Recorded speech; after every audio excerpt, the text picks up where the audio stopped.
Ja, semmoista. Makea pullo.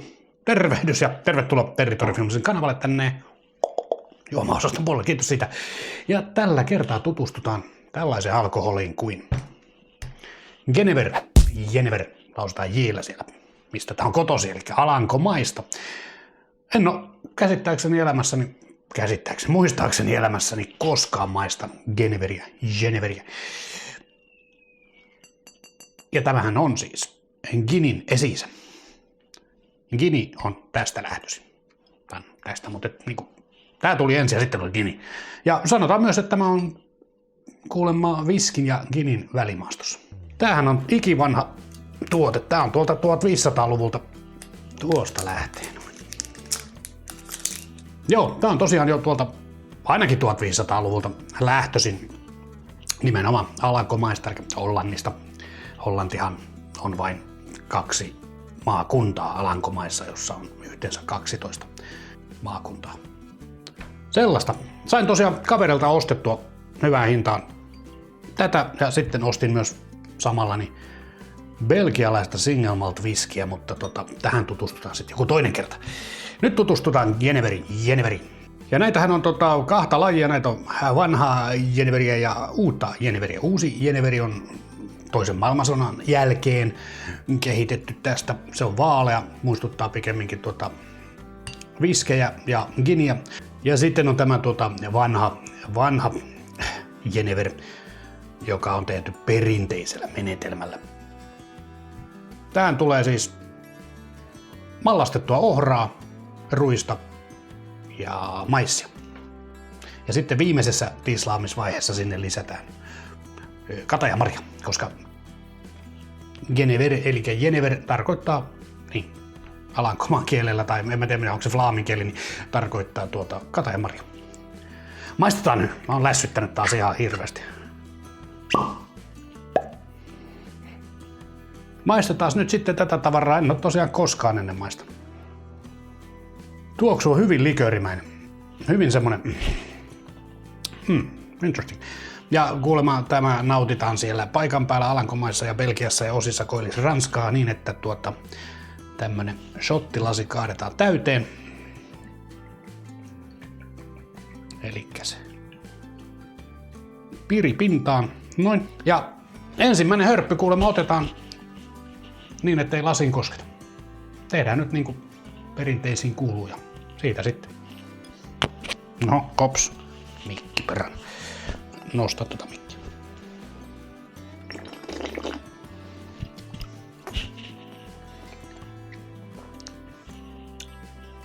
Wow.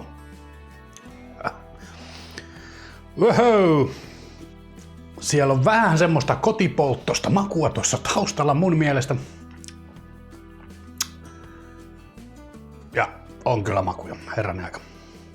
En tiedä, tuleeko sitä rukiista se semmoinen terävyys, vähän jopa semmoinen polttava terävyys. Ei mitenkään siis semmoinen päällekäyvä. Tämä on ihan haastava tosiaan. No, viskin ystävillehän tää menee niinku vettä vain, ja kyllä mä luulen, että Gininkin ystävät tähän saattavat tykästyä. Otetaan nyt vielä. Tää on siis jotain 44 rossasta, vai mitä tää on? Tää on aika vahva tavara. Saa mitään selvää. 44, joo, kyllä. Tää puhutaanko? Sanoin mulla korkkipää. Joo. Vahvaa tavaraa siis.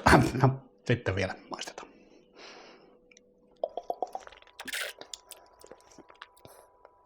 Tässä maussa tulee välittömästi semmonen pieni vivahde semmoiseen kotipolttoseen tavaraan.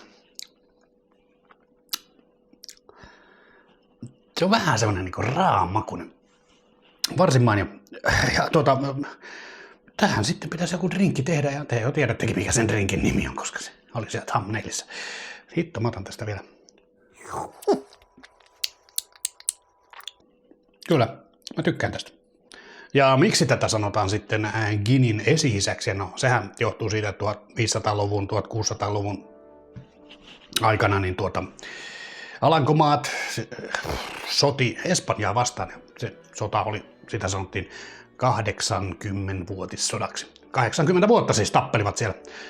Ja Englannista tulleet palkkasoturit tykästyivät tähän, kun ne saivat maistaa tätä jeneveriä silloin. Ja sitten kun se sota siitä pikkuhiljaa laimeni ja päättyi, jolloin Alankomaat saivat itse asiassa itsenäisyyden, niin nämä palkkasoturit olivat menneet sitten jo Englannin puolelle takaisin ja veivät sinne siis laivalasteittain tätä jeneveriä ja siellä sitten alettiin sitä sitten myymään ihan huolella ja kauppa kävi, kunnes kuningas Wilhelm III eli monarkki päätti, että nyt saatana loppuu tommonen toisesta valtiosta viinan tuominen tänne, että nehän saa kaikki fyrkat perhana, niin he sitten päätti, että joo, nyt ei sieltä tule sitten enää Lahden yli pisaraakaan. Että jos jotain tehdään, niin tehdään sitten Englannissa viinaa. Ja eihän sitä mitään tullut, joten sen tuloksena syntyi Gini. Tämä oli tämä historia. Mutta otetaan vielä hörppy ja sitten aletaan tekemään sitä drinkkiä. Tämä menee ihan lässyttämiseksi.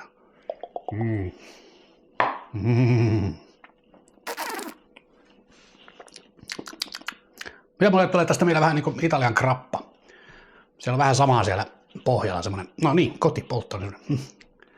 Erittäin, tosi mielenkiintoinen. Mä kannatan kokeilla. Maistuu just siltä, että tähän on mukava tehdä drinksu. Ja nyt tehdään se drinkki, minkä jo te tiedätte. Amsterdamage. Hieno nimi. Joka on siis keksitty 2015 muistaakseni. Mä voin laittaa jotain tekstiä tuohon. Ja kyllä, se on sekoitettava drinkki. Tässä on tämmönen sekoitin. Laitetaan sinne jäitä. Vähän kilahtaa hattuun, kun... No niin, ja isoja paloja jälleen kerran, koska niistä liukenee vähemmän vettä. Paitsi, että tähän drinkkiin niistä pitääkin liueta vettä. Sieltä lähtee 30 milliä tätä. Filliers Jenever, 17 vuotta vanhaa tammitynnyreissä kypsennettyä. Vanhoissa bourbon tammitynnyreissä kypsennettyä tavaraa. 30. Noin. Kuiva vermutti. Mä käytän Dolinia, ranskalainen kuiva vermutti ja sitäkin 30. Noin. Coitreux. Appelsin liköri. 30 millilitraa. Hop. Ja sitten tähän tulisi, kuulkaa, appelsiinibitteriä. Orange bitter. Mulla se oli loppu. Avoimasin vasta, kun mulla oli melkein jo valot päällä täällä ja kamerat kävi. Mä huun, helvetti, mulla on appelsiinibitteri loppu jossain vaiheessa, enkä mä oon muistanut ostaa lisää. Joten mä nyt laitan angostuuraa, ihan perusbitteriä, semmonen 1 roiskasu tonne. Noin. Sitten sekoitetaan. Sekoitetaan huolella, että tänne nyt vähän liukenee se 10 millilitraa, nimittäin kylmää vettä tänne pitäisi laittaa tähän drinkkiin. Mä annan nyt noiden jäiden sulaa ihan huolella.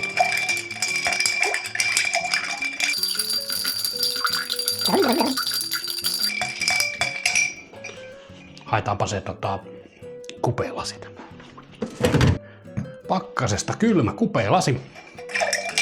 Joo, no niin, se on nyt ihan.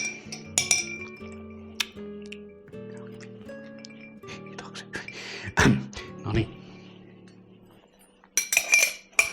Sitten vaan lorotellaan menemään, eli kaadetaan tänne lasiin tämä hieno juoma. Amsterdamage. Saman tien otetaan tuolta myös tommonen reilu appelsiinikuori. Tommonen siihen. Jos sieltä nyt jotain eteerisiä öljyä vähän tirskahtelee, niin se on vaan hyväksi. Ja se kuuluu tähän. Noin. Pyyhkästään lasin pinnat noin. Ja mä nyt teen tosta tommosen ja laitan sen. Ja siinä olisi Amsterdamage. Geneverin tehty drinksu. Ja jännittää. Tää on nimittäin hyvää näin raakanakin, niin kuin se periaatteessa pitäisikin nauttia. Mutta kyllä sitä drinkkiäkin voi tehdä. Maistetaan. Vahva appelsiini.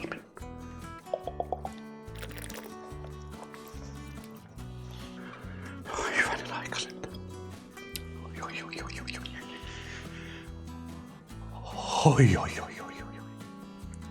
Ihanaa. Tää on ihan helvetin hyvä. Nyt osuu taas sinne meikäläisen johonkin makuhermoon niin huolella, että ai ettien että.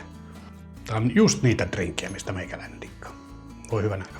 Se on jotain semmoista vanha-aikaista makumaailmaa. Ei liian makee, mutta joo, kyllä tää makeekin on. Nimittäin tuli appelsiinilikööriä, tuli se 30 milli tänne.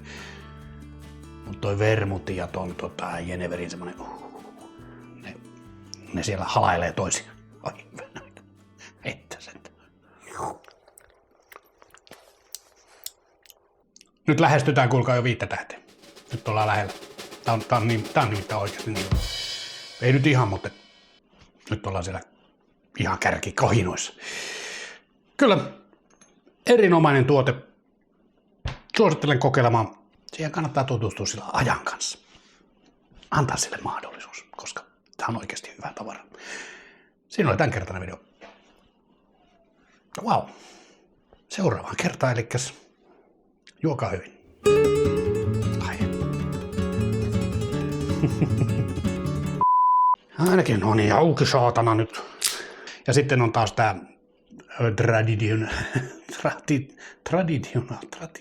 vittu.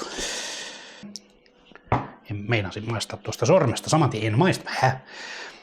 Tää vuotaako, sanon enää mulla korkkipää. Tää on tosiaan, motherfucker, 44%.